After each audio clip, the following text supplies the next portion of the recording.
Hello students, मैं निकी यादव और आप देख रहे हैं मेरा channel maths by Nikki Yadav NET JRF.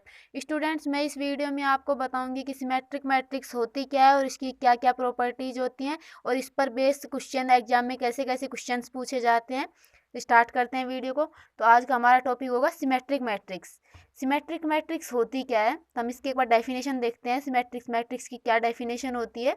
तो a square matrix of order n is said to B a symmetric matrix if A equal to A transpose.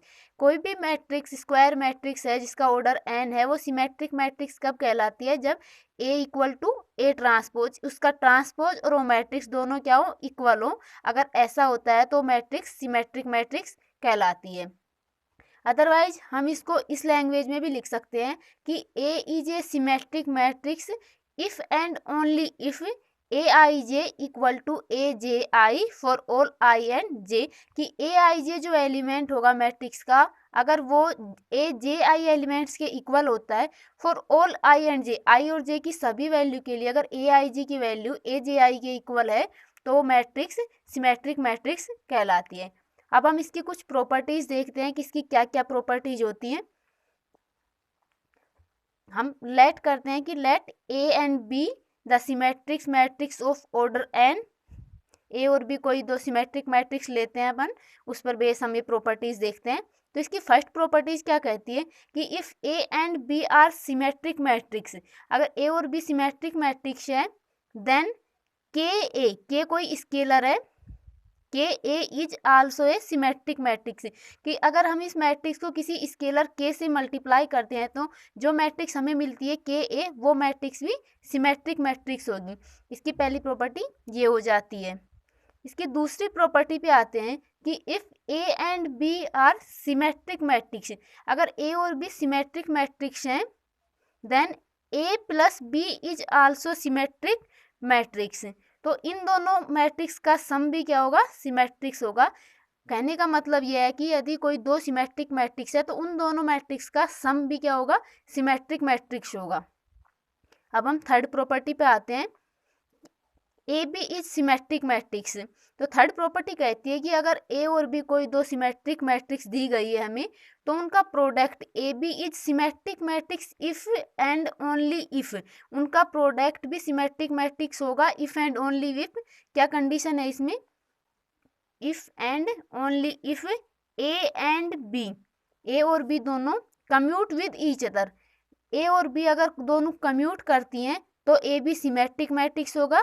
अब कम्यूट करने का मतलब क्या है, कम्यूट करने का मतलब है कि A B equal to B A. अगर दो मैट्रिक्स सिमेट्रिक्स हैं तो उनका प्रोडक्ट सिमेट्रिक तभी होगा जब A B equal to B A है। अगर A B equal to B A है तो हम उसको बोल सकते हैं कि उसका प्रोडक्ट भी क्या होगा, सिमेट्रिक मैट्रिक्स होगा, अगर ए और बी सिमेट्रिक है। तो इन तीन प्रॉपर्टी से हम क्या देखते हैं कि ए और बी कई दो हमें सिमेट्रिक मैट्रिक्स दी गई है, तो अगर एक मैट्रिक्स को हम स्केलर से मल्टीप्लाई कर देते हैं तो वो मैट्रिक्स भी सिमेट्रिक होगी, उन दोनों मैट्रिक्स का सम भी सिमेट्रिक होगा और उन दोनों मैट्रिक्स का प्रोडक्ट भी सिमेट्रिक होगा। बट प्रोडक्ट कब सिमेट्रिक होगा, जब वे कम्यूट करती हैं, अर्थात A B equal to B A होना चाहिए। तो केवल इसी केस में उनका प्रोडक्ट सिमेट्रिक होगा, अदरवाइज हो भी सकता है और नहीं भी हो सकता। अब हम फोर्थ पॉइंट पर आते हैं। फोर्थ पॉइंट कहता है कि ए की पावर एन, जहाँ एन बिलोंग कर रहा है एन से, इज आल्सो सिमेट्रिक मैट्रिक्स। तो फोर्थ पॉइंट हमारा कहता है कि अगर ए सिमेट्रिक मैट्रिक्स है तो ए की पावर एन भी क्या होगा, सिमेट्रिक मैट्रिक्स होगा, जहाँ पे एन नेचुरल नंबर से बिलोंग करेगा। 5 पॉइंट पे आते हैं। पॉइंट नंबर 5 बोलता है कि if P is any scalar matrix, P कोई स्केलर मैट्रिक्स है of order same has that of a, कि P हमें क्या है, कोई स्केलर मैट्रिक्स है, कितने ऑर्डर की, जिस ऑर्डर की ए मैट्रिक्स है ना, उसी ऑर्डर की हमें P कोई स्केलर मैट्रिक्स दी गई है, then P transpose A P is also symmetric matrix.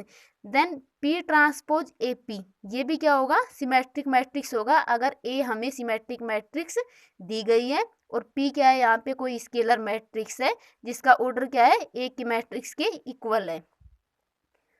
तो 6 पॉइंट पर आते हैं। 6 पॉइंट क्या बोलता है, if D is any matrix, D कोई हमें मैट्रिक्स दी गई है, then D into D transpose and D transpose D are always symmetric matrix. तो हमें 6 पॉइंट क्या कह रहा है कि हमें कोई भी मैट्रिक्स ले ले डी, तो डी इंटू डी ट्रांसपोज और डी ट्रांसपोज डी, ये दोनों भी क्या होंगी, सिमेट्रिक मैट्रिक्स होंगी हमेशा।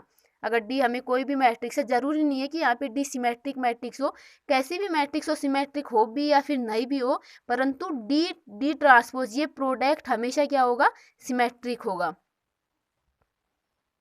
अब हम आते हैं इसकी 7th प्रॉपर्टीज पर। तो इसकी 7th प्रॉपर्टीज क्या है, इसकी 7th प्रॉपर्टीज कहती है कि if D is any square matrix then D plus D transpose is always symmetric matrix. तो हमें डी कोई भी स्क्वायर मैट्रिक्स दी है, चाहे वो सिमेट्रिक हो या नहीं हो, इससे कोई फर्क नहीं पड़ता, बट अगर डी कोई भी हमें मैट्रिक्स दी गई है then D plus D transpose, तो उस मैट्रिक्स और उस मैट्रिक्स के ट्रांसपोज का सम हमेशा का होता है, सिमेट्रिक होता है। अब हम पॉइंट नंबर 8 पे आते हैं कि number of non trivial entries in any symmetric matrix, कि हमें कोई भी सिमेट्रिक मैट्रिक्स दी गई है और उससे हमें उसकी नॉन ट्रिवियल एंट्रीज पूछे, नॉन ट्रिवियल एंट्रीज मतलब इंडिपेंडेंट एंट्रीज पूछे, इंडिपेंडेंट एलिमेंट्स पूछे उसमें, और ऑर्डर एन दिया हुआ है जिस मैट्रिक्स का, सिमेट्रिक मैट्रिक्स है जिसका हमें ऑर्डर एन दिया हुआ है और हमसे उसमें नॉन ट्रिवियल एंट्रीज पूछता है, तो उस सिमेट्रिक मैट्रिक्स में नॉन ट्रिवियल एंट्रीज कितनी होती हैं, n इंटू एन प्लस 1/2। तो ये हमें उसमें नॉन ट्रिवियल एंट्रीज मिलती हैं। इसको हम डायमेंशन भी बोल सकते हैं कि हमें कोई सिमेट्रिक मैट्रिक्स दे दे और उसमें हमसे उस मैट्रिक्स की डायमेंशन पूछे, तो उसकी मैट्रिक्स की डायमेंशन क्या होगी, n इंटू एन प्लस 1/2। अब हम पॉइंट नंबर 9 पे आते हैं। पॉइंट नंबर 9 कहता है कि every real symmetric matrix is diagonalisable. Diagonalisable क्या होता है, ये मैं आपको एक अलग से वीडियो लेके आऊँगी जिसमें डायगोनलाइजेबल के बारे में आपको बताऊँगी। तो एक बार यहाँ पे बस पॉइंट देख लीजिए कि एवरी रियल सिमेट्रिक मैट्रिक्स, जो जितनी भी रियल सिमेट्रिक मैट्रिक्स होंगी वो सभी मैट्रिक्स क्या होंगी, डायगोनलाइजेबल होंगी। तो इस प्रकार हम सिमेट्रिक मैट्रिक्स पर ये 9 पॉइंट देखते हैं जिन पर हमसे एग्जाम में डिफरेंट क्वेश्चन पूछे जाते हैं, जैसे CSIR नेट है, गेट है, IIT JEM है, तो इनमें काफ़ी इनसे डायरेक्ट क्वेश्चन बन जाते हैं। तो अब हम इन पर बेस 2 क्वेश्चन देखते हैं। फर्स्ट क्वेश्चन ये है कि इफ़ एस हमें कोई भी सेट दे रखा है जिसमें वैसी मैट्रिक्स का सेट है जिसका ऑर्डर 3 है और हमें दिया हुआ है A प्लस A ट्रांसपोज, कि एस में ऐसी मैट्रिक्स हैं 3 ऑर्डर की कि A प्लस A ट्रांसपोज उसका क्या आ रहा है, ये मैट्रिक्स मिल रहा है, कि हमें A प्लस A ट्रांसपोज से ये मैट्रिक्स मिले, इन मैट्रिक्स का ये सेट है एस। देन हमसे पूछा है देन कार्डिनलिटी ऑफ एस, तो हमें एस की कार्डिनलिटी पूछ रही है कि इसमें इतनी कितनी मैट्रिक्स होंगी कि उस मैट्रिक्स और उस मैट्रिक्स के ट्रांसपोज का सम हमें ये मिलता है। तो अभी हमने पॉइंट में 9 पॉइंट्स में देखा था जिसमें ये 7 नंबर का पॉइंट है कि if D is any square matrix then D plus D transpose is always symmetric matrix, की डी हमें कोई भी मैट्रिक्स दी गई है तो हमें डी प्लस डी ट्रांसपोज क्या होगा, हमेशा सिमेट्रिक होगा। और हमें इसमें क्या दे रखा है, A plus A transpose, D की जगह A मैट्रिक्स है, तो A प्लस A ट्रांसपोज तो ये क्या होगा, हमेशा सिमेट्रिक होगा।